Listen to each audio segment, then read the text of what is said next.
अस्सलाम वालेकुम। मैं हूं doctor Hafsa Haider, homeo physician, और आज का जो हमारा टॉपिक है वो है फ़िलॉसफ़ी। फ़िलॉसफ़ी कहते किसको हैं? फ़लसफ़ा है क्या हकीकत में? आज तक हम यही खपते रहे सबके फ़लसफ़ा फ़लसफ़ा फ़लसफ़ा, मगर स्टूडेंट्स के माइंड में ही नहीं आता। तो बेसिकली ये दो यूनानी अल्फाज हैं जिनसे मिलकर ये मिला है फ़ाइलो और सोफ़ी। तो फ़ाइलो जो है उसका मतलब है लव, और सोफ़ी का मतलब है अक्लमंद, विज़डम। यानी बेसिकली इसका मतलब बनता है लवर ऑफ विज़डम, यानी अक्ल और शऊर का से मोहब्बत रखने वाला। अक्ल और शऊर किससे आती है? मौला अली का फरमान है कि जो अक्ल का सरचश्मा होता है वो इल्म है। सो किसी चीज़ के बारे में जुनून की हद तक उसके सच को पा लेने का नाम फ़लसफ़ा है। फ़लसफ़े के बारे में बहुत सारे लोग आते गए, बातें होती रहीं, ये इस फ़िलासफ़र की बात है, फ़लाँ फ़िलासफ़र की बात है, तो हम यही सुनते रहे। फ़लसफ़ा बेसिकली चीज़ क्या है? बेसिकली अक्ल को पा लेने का, सच को जान लेने का नाम फ़लसफ़ा है। जब हम किसी भी चीज़ के बारे में जानना चाहते हैं तो उसकी तारीख़, उसकी हिस्ट्री, उसके जो पेचो-ख़म हैं उसके बारे में हम बात करते हैं। सो बहुत सारे इसके मेथड होते हैं कि इसको हम किस तरह से लें फ़लसफ़ा को। सबसे बेहतरीन जो मेथड होता है वो क्रोनोलॉजिक जो होता है, क्रोनोलॉजिक वो होता है जो हिस्टोरिकल होता है, जो तारीख़ी होता है। तो हम तारीख़ से जान लें। फ़लसफ़े की तारीख़ को अगर हम जान लें तो आसानी हो जाती है हमारे लिए कि हम किसी भी चीज़ के फ़लसफ़े को जानते हैं। सर आइज़ैक न्यूटन का कहना है कि अगर देव के कंधे पर एक बोना खड़ा हो जाए तो वो देव से भी दूर देख सकता है। सो एक फ़िलासफ़र जो होता है वो एक देव होता है और हम जो होते हैं वो बोने होते हैं। सो हम अगर उनकी खड़ी हुई इमारत पर खड़े होकर देखें तो उनसे भी दूर जा सकते हैं। सो हमने तो बात करनी है होम्योपैथी की फ़िलासफ़ी के बारे में। होम्योपैथी की जो फ़िलासफ़ी है वो हानीमन की फ़िलासफ़ी पे टिकी हुई है। वो कौन से फ़िलासफ़र थे? वो एक एलो डॉक्टर थे। मगर वो कैसे कन्वर्ट हुए, कैसे उन्होंने सच को पा लिया और उनका थीम क्या था? वैसे तो होम्योपैथी जो है वो इतनी पुरानी है कि हानीमन से भी पहले की है। हानीमन ने उन्हें दरियाफ्त किया। बुकरात का फ़लसफ़ा था, उन्होंने ये कहा कि जो इल्म तिब है वो दो तरह के होते हैं। एक इलाज बिल ज़िद होता है और एक इलाज बिल मिसल होता है। बिल ज़िद से तो हानीमन जो थे उनकी एक बेटी थी जो कि फ़ौत हो गई, और वो इलाज जो था वो ठीक नहीं था। सो वो कन्वर्ट हुए, वही वजह बनी उनकी, वो एक अलग टॉपिक है। मगर वो इलाज बिल ज़िद से मुतनफ़िर थे और उन्होंने इलाज बिल मिसल यानी होम्योपैथी जो थी उसको देखा। अब सवाल ये पैदा होता है कि इलाज बिल मिसल क्या चीज़ है?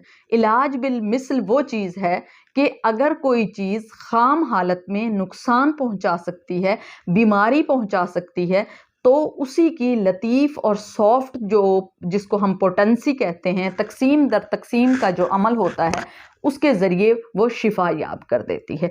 वो शिफा याब करती है अंदर की वाइटल पावर को, क़ुव्वते हयात जिसको कहते हैं। क़ुव्वते हयात को उन्होंने वाइटल पावर का नाम दिया कि जब हमारी क़ुव्वते हयात यानी हमारी वाइटल फोर्स जो है वो बेहतरीन होगी तो कोई भी बाहर से बीमारी अगर आती है तो हमारे अंदर नहीं आएगी। सो हमें जो बेहतरीन समझ आई तो वो ये है कि हानीमन ने जो फरमाया, उन्होंने ये कहा कि इलाज बिल मिसल के ज़रिए हम लोगों को ठीक कर सकते हैं। सो जो हमारा ये कहना है कि ये कुदरती इलाज है, इसका कोई साइड इफ़ेक्ट नहीं है, उसकी वजह ये है कि ये बीमारी जाकर किसी बाकी अंगों में नहीं जाती। ये जो हमारी वाइटल फोर्स है उसको बूस्ट करती है और उसकी वजह से वो किक आउट कर देती है बाकी बीमारियों को। इसको समझाने के लिए एक छोटा सा नुक्ता ये है कि हमारे जो इन्वायरमेंट है उसमें टीबी, उसमें डस्ट, उसमें हैज़ा जो है उसकी बीमारियां आम हैं, मगर हम सबको क्यों नहीं होती? क्योंकि कुछ लोगों का वाइटल फोर्स जो है वो बहुत बेहतरीन होता है और कुछ लोगों का नहीं होता है।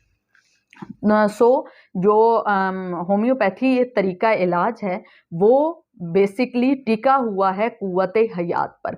अगर हम अंदर से ठीक होते हैं तो बेहतरीन होता है, हमारा जो वाइटल फोर्स होती है, इम्यून पावर होती है, वो स्ट्रॉन्ग होती है और हम बीमारी से बचे रह सकते हैं। जब से इंसान इस दुनिया में आया है तो वो सेहत और बीमारी दो जो चीज़ें हैं उनके दरमियान रहा है, यानी हमेशा से सेहत का मुतलाशी और बीमारियों से दूर भागता आया। तो इसके लिए जो हानीमन का नज़रिया है, जो हानीमन का फ़िलॉसफ़ी है, जो होम्योपैथी फ़िलॉसफ़ी है, उसका ये कहना है कि अगर हम इलाज बिलमिसल की तरफ जाएंगे तो हम लोगों का बेहतरीन इलाज कर सकते हैं, क्योंकि जब भी इलाज किया जाता है इसके ज़रिए तो इंसान का इलाज होता है, ना कि बीमारी का।